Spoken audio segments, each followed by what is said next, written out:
Welcome to the Leadercast podcast, a weekly deep dive into the stories that transformed our guests into leaders worth following. I'm your host, Joe Boyd. If you've been enjoying the podcast, thank you so much for being a listener. One simple thing you can do to help us out is give a review wherever you listen. Welcome to the Leadercast podcast. Today's guest is Ben Higgins. I think you're going to really love this interview. We look at how some sort of childhood pain, rejection, and insecurities really shaped Ben to become the person he is today. He co-founded Generous Coffee, which is a for-profit that gives all of their money away to nonprofits. It's a super interesting, noble model, and I think you're going to learn a lot from it. Oh, and by the way, he was the Bachelor and on the Bachelorette and was super famous for that. Ben Higgins, welcome to the Leadercast podcast. We're so excited to have you. Thanks for being here. No, I'm pumped to be here. This is great. All right, good. My wife would be more excited. She's a big Bachelor fan. We've never met, so I'm just excited to get to know you a little bit and learn more about your journey. Of course, researched you a little in preparation for this, and we have at least one thing that I want to talk about later. That is, our lives are very parallel. I moved to a new city, a new school in 8th grade, and I watched your video about when you did that in 7th grade. We're going to talk about that a little later because that was a huge formative time for my life. But before we get into that, I know you're into a ton of things, and we're going to go back and figure out how you got there. But for now, could you just tell us a little bit about what you're into, what you do? Yeah, definitely. Well, I live in Denver, Colorado right now, and I moved here 10 years ago for my first job, which was in tech. And I'm no longer in tech, no longer working at the job I did previously. My life really shifted, as you mentioned, when television kind of happened. It really, more than anything else for me, I think at this point in my life, it kind of handed me a new platform. So it built in kind of an audience that I could communicate with and message to and kind of work alongside more than I did before. Yeah. And so with that new audience, I started to think of with this audience handed to me, what do I want to do? What could all this be used for? And that's where we started Generous Coffee. So my main job, the thing I spend the most time on is Generous Coffee. And it's a coffee company that donates 100% of its profits to nonprofits. So I don't take a salary from Generous, even though it is my full-time, commitment. Yeah. And it is what I spend most of my time on because I've, for the last 6 years, been able to work for iHeartRadio and host a few things for them, a weekly show. Sometimes we put 2 episodes out a week. That's been an incredible opportunity for me, and it allows me to do that show, prep for that show, but at the same time, it doesn't take up as much time as maybe your typical full-time job does. And then in addition to that, over the last few years, I've gotten really excited about investing into startup businesses. And so we started a little fund, an investment fund, my wife and I, and we have a really good time meeting, these leaders, these creatives who are trying to get something off the ground, and then partnering with them to hopefully help them do that. And so right now in my life, at least for this season of life, those are really the 3 things that take up my most time work-wise. And they also still allow me to be a husband, to be a dog dad, to cut up cardboard boxes when my wife gets too many Amazon orders, do those kind of things. Sure, the important things. I have similar duties at home. Yeah. What kind of dogs? Yeah. He is a straight mutt. His mom was found in the desert in Arizona by a friend of mine. And when she brought his mom back home, found out she was pregnant with 9 puppies. He's one of those puppies. Wow. You can see actually his picture, like right here behind me, just smiling big. He's a good boy. We got 2 dogs when my kids were 5 and 7, and they wanted dogs, and we had just moved from LA basically to Cincinnati. And so we promised him if we moved, we'd get dogs, and we got this Beagle mix from the pound, and he's Charlie is his name. And my kids are 20, 23 and 21, and I'm still walking Charlie every day. He's gonna live forever, that dog. But yeah, it's a big commitment, but they're great. All right. So what I love to do, I'm kind of a story theory kind of nerd, basically. And I like to figure out what makes a great story and what all stories sort of have in common. And we use a thing called Joseph Campbell's Hero's Journey just to talk through people's kind of life story. But it hits several beats, and I just want to talk through those with you, and we'll see where it goes. It's very fluid. We'll see where the conversation goes. But kind of starts off when we're younger. All of us tend to have some sort of ambition, or like how Campbell says, we hear a calling to an adventure, that our normal world is what it is, and we kind of want something else. And often a mentor may come along to help us go that way, but then dragons start to stop us from getting the treasure we want and kind of alter our path as we go. And a lot of us find in the end, we sort of got something kind of like what we thought we wanted, but it's actually different as well. So that may or may not relate a ton to you, but I wanted to jump in early on. When you think of yourself as like a kid, do you remember any of that going on in your heart where you were like wanting to leave your normal world for something more exciting or adventurous, or even any sort of like maybe like media or cartoons or pop culture stuff that got your attention? You wanted to live in that world, and anything like that going on when you were a little kid? Oh, definitely. Yeah. I mean, I think I'm an only child. Oh, me too. And so you are too. Yeah. Look how special we are. Yeah, that is. We're unique. And so you spend a lot of time observing, I think, when you're an only child. There's not a lot of chaos. There's not a lot of noise, typically. There's a lot of times of being alone, needing to be contemplative, entertaining yourself by being contemplative, but then also observing. I also spent a lot of time, I had a lot of good friendships growing up, and my parents did a great job at making sure I was in sports and having people over, but I spent a lot of time hanging out with their friends, hanging out with adults, because maybe there wasn't anything going on. And there's a couple things I picked up on back then. One, because of my faith tradition, I always felt like life had to be something special. Mm-hmm. It had to be magical, mystical. It had to have a lot of adventure. It just had to. I didn't know what else we would be doing here if I was born into this world, if I wasn't given the invitation to have some adventure. Yeah. The second piece of that was I grew up with two grandfathers who were great storytellers. Both of which my one grandfather did develop Alzheimer's fairly early in his life, but while he was younger, his memory was incredibly sharp. My other grandfather lived till he's 96 and could remember a name from a middle school buddy. Yeah. And what street address he lived on.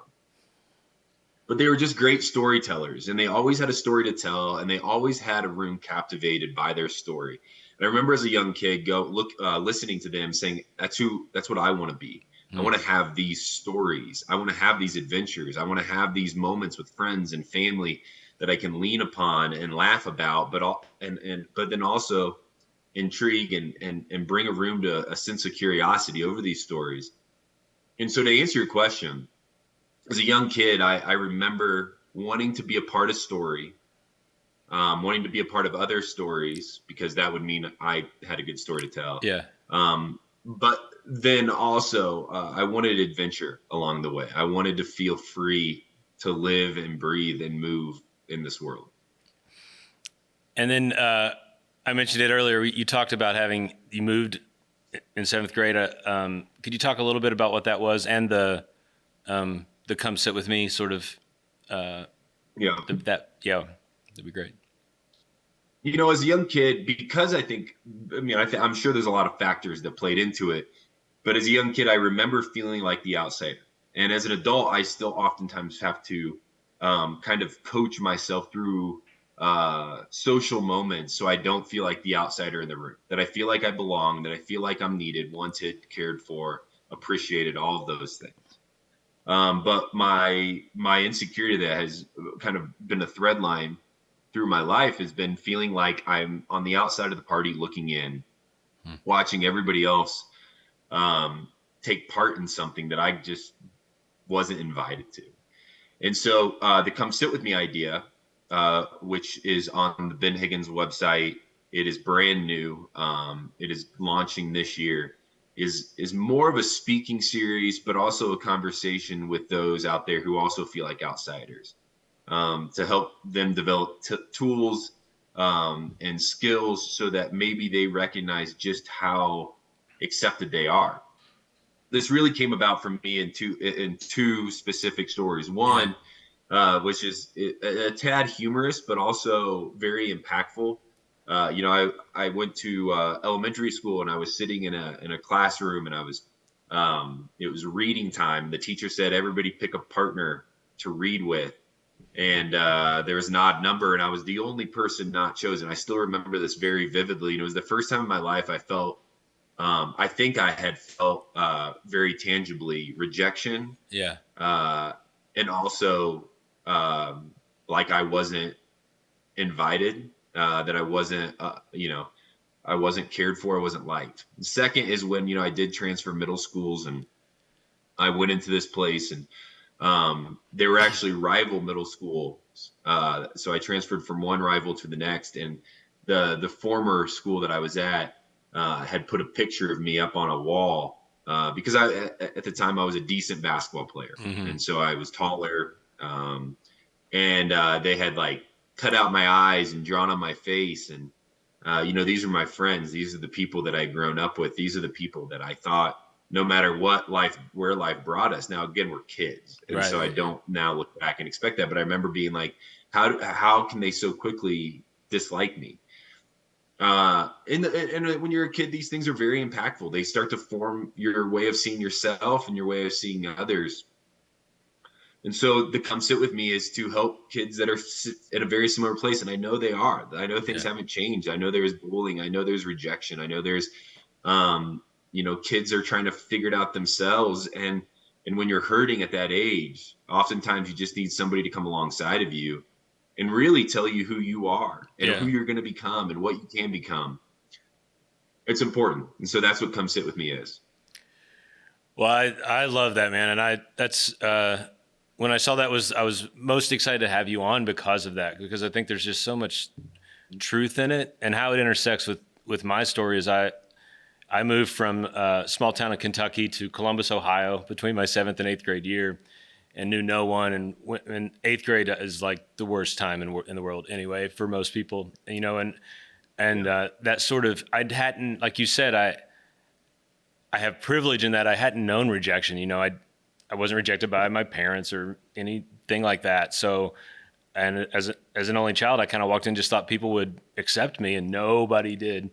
And I didn't have nobody invited me to sit. I sat by my lunch table alone for weeks. And when I did a life plan about 7 or 8 years ago with a consultant, 2 full days, he said, I'm going to find the most significant part of your life story, and we're going to talk about that. And he asked me a bunch of questions, and it ended up being that, which shocked me. Like he said, the most significant time of my life was 8th grade, because when you're older, you think, oh, it was just kid stuff, right? And we figured it out. So that super resonated with me, and I'm sure there are a ton of people listening, probably in like big time important jobs that still are dealing with some of the stuff that happened when they were a kid, Yeah. And it's interesting, as I've came out with the idea and I've talked to others, when we're older and life has, progressed, and maybe we've raised our own kids, maybe, you're married, maybe you're not, maybe you're single, but oftentimes you look back on those little moments and you feel like they should be insignificant. Right. But then also, at the same token, your childhood stories are the things that bring the most emotion out in people as well. And so I think it's important for us to look back on those moments and say, what did that implant in my soul, in my mind, in my heart about myself, about others? What part of that is still true today? What haven't I been able to get rid of? Or what part am I still learning about? I think they're really important, as you said. Yeah. You did a life plan for 2 days. I'm sure you didn't go into it thinking, yes, this is the moment. This is one of the stories that has played a part in my, life for all these years. But yet it is. And so I think it's important for us to, one, talk through those, work through those as adults. And two, I think it puts an urgency in those who call themselves leaders at any capacity to also care for the youth now. Yeah. Because we don't want them believing these lies. We don't want them feeling alone Because not every child, like as you said, has the privilege to also have the support at home, right? The support around them to help them work through these things. Some of these kids are feeling alone, and yet the world and everything they see around them makes them feel even more alone. And some of them aren't strong enough to work through that themselves. And so I think it's time for us to step up and start to fill that gap for those who need it, because we can relate with them. I'm not coming from a place of anything less than empathy, because I have empathy. I've been there. I felt it. And so let's care for those kids. I love that, man. Obviously, like something has gone on in your life that has instilled generosity in you. It would be obvious from Generous Coffee, and also this desire to help folks connect and root for the underdog. Perhaps there's definitely a theme that's easy to see that developed in your life. Yeah, and that really comes, it's clear to me when that moment happened. I went to Central America when I was 15 years old with my church for the first time, and I saw kids without water, education, healthcare, kids that had no food, and that trip changed everything for me. It still changed it to this day. The work that we invest into, the work that we continue to do was built on that trip with a few buddies of mine and I going to Honduras and seeing this and saying there has to be something that we can do. There has to be a step that we can take. Now, our model is very different than the old 1980s, 1990s organizations. Our model is we go in, we ask the people in these communities, what do you need? What do you want? What do you dream of? And how can we help? So we're not going down there and saying, hey, this is what you need. We know best. Right. We don't. Right. But we do have resources maybe they don't have that they can guide us on. Again, that happened for me at 15 years old. That changed my direction, my course, my path at 15. And so all of this was happening at such a young age. And to me, the most influential age in my life, because it changed who I am now at 33. Yeah. I used to say, I'm very old. I'm 49, which is a good age that you're, whatever you are, people older than you say you're young. That's a good thing about getting older. People are like, oh, you're still young. But thinking back to when I first started learning and thinking about leadership, I really like this idea and believe it's true that there's positional leadership when someone tells you you're leading someone, and that really only gets you so far. But then there's relational leadership when someone kind of opts in, right? And wants to follow you. But where I'm going with this is when I would first learn those things 15, 20 years ago, there wasn't as much, the world has changed, and there's sort of this new way of leadership and influence that is some weird combination of the two, of kind of like, influencing people from afar because of technology and social media and all this kind of stuff, where you are a leader. I mean, Lady Gaga and Kim Kardashian are leaders because they can get on Twitter and say things and people will do things, and that's some form of leadership. So, and for better or worse, I saw that social media influencer was the #1 desired job for new college graduates last year. So we sort of live in a world that also really values that right now. I think there's a ton of dangers and pitfalls in it, but there's also good in it. And I don't think we're looking for something like that, but you did get kind of thrown into pop culture in a way. So I just want to ask you about that. What has it been like to have sort of a pop culture boost that puts you in a position to have influence that maybe you weren't even looking for? What have you learned through that process? I can honestly say I was not looking for it.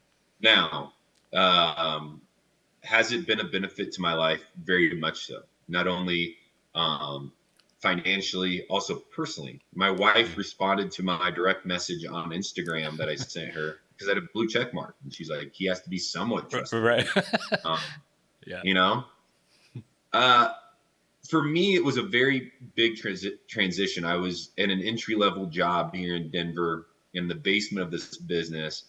I had no friends out here at the time. I had no family out here at the time. And then within 6 months, you're thrown onto national television, which brings a following and a loyalty from the masses. Millions of people watch The Bachelor. And millions of people then have some type of positive or negative criticism of who you are. Right. So that's one change. Yeah. Now all of a sudden, poor Ben, who's already feeling like the outsider, is thrown onto national television, and everybody has an opinion. And traditionally and typically, the negative opinions stick out a lot more than the positives. Sure. The second piece of that is, over time, you find out that fame, at whatever capacity, if you're the leader of a church or a big business, you have some type of fame. If you're, the head of your household, you have some type of fame. People know you. They want to know you more. Fame is very unfulfilling. It's very quick. It comes and goes very fast. And it doesn't fulfill any voids that you feel in your heart. So you have to start at some level. And I think most of the people coming out of college today, they're saying they want to be a social media influencer. I don't know exactly the details of what that means to them and why they want to do it. But at some level, you have to find some meaning and purpose behind that influence, or it's all for nothing and you hit rock bottom. And I've been through this long enough now that I've seen multiple people come and go through this world of fame and through this world of social media influence, and not have a purpose behind it or a mission behind it other than fame and maybe financial success. And they hit rock bottom every time.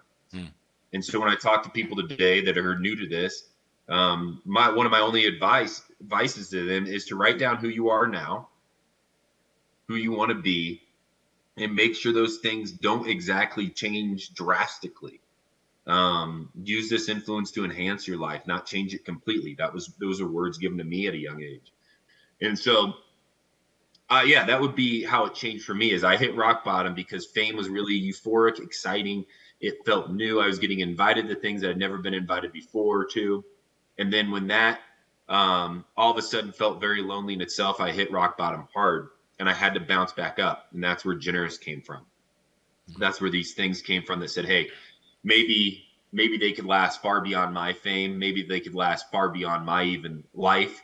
And they could allow me to be a part of something that I really care about outside of, just posting ads. Right. Why I love the way you answer that question is it's actually true for almost anything, even apart from fame or social media influence. If you're an entrepreneur and you want to start a business and it's instantly successful, that's going to feel great until you realize it hasn't filled that void in you. Or if you have always wanted to find the perfect guy or girl and get married, that's going to feel great until you realize, there's still something missing. Would you feel comfortable giving any more details about that, when that happened to you and what it was like knowing, you used the words rock bottom, but what was actually going on in you? Yeah. Well, I wrote a whole book on it called Alone in Plain Sight that came out and during COVID. Perfect timing for a book. No book tour. Just kind of promote and see what happens. But no, I don't mind talking about it at all. I think now, even today, there's still those moments where you feel low. And one of the things that I've done since really the moments of great despair has prepped myself for those moments. I now I'm able to see, one, that there's always a path forward. There's something good on the other side. And sometimes those moments of greatest despair are the best learning moments for me to be taught something. I don't really learn from anybody that hasn't experienced some type of deep life-changing pain. And I'm not talking like loss. I'm just saying pain in general. Because those people typically have some wisdom, some words, they've been through it, right? They've been through the valley. They know what it looks like and they know how to coach you through it. For me, it really happened when I was at an award show. And I was alone at this show. I had like a little PR person next to me. I got off and it was an amazing night.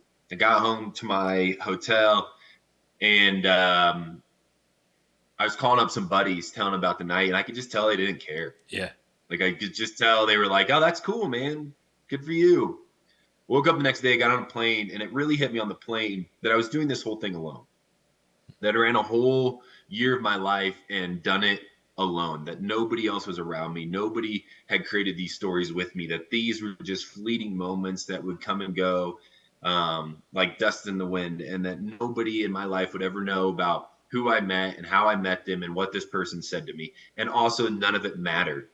None of it was doing anything for me personally that was helping me become the man I wanted to be. But that had also been a year of my life that I feel like I had wasted, that I feel like it was all for nothing. And so I was stuck looking around me, realizing that I had failed a lot of relationships, friendships. I had left them to the side. That my family probably didn't know much about me anymore because they couldn't relate with me. And so I had this. So what happened was I said, I need to get these people back. I want to get back involved in their lives. And that's where we started to create communities, invite people into things, build organizations like Generous that have an open door policy to anybody that wants to be involved. We'll accept you in. I wanted to start to build community around me again. I had done this alone for too long. Yeah. Yeah. And that, just flashing back to your grandparents and all the, that change in your own trajectory to kind of become more of what you wanted when you were a kid, right? To live those, because I'm sure the stories with your grandpas involved their buddies and friends and other things. And you can't tell a good story alone, for sure. Always. Yeah. Always. And, again, I would never, this was not just like a 2-day process. This was weeks long of me feeling confused, jealous of those who were still living in the spotlight and doing it well, and making money off of just showing up to places and posting ads about stuff and being host on things. Like, there was jealousy, there was envy, there was despair, there was confusion. Why not me? Often through this process. But I never would be where I'm at today, where I'm sitting working for and helping lead a company that I can't take a lot of credit in, because the team is so special, so integrated, so passionate about the mission. Without that moment, like, the ugliness of that moment birthed something beautiful. Yeah.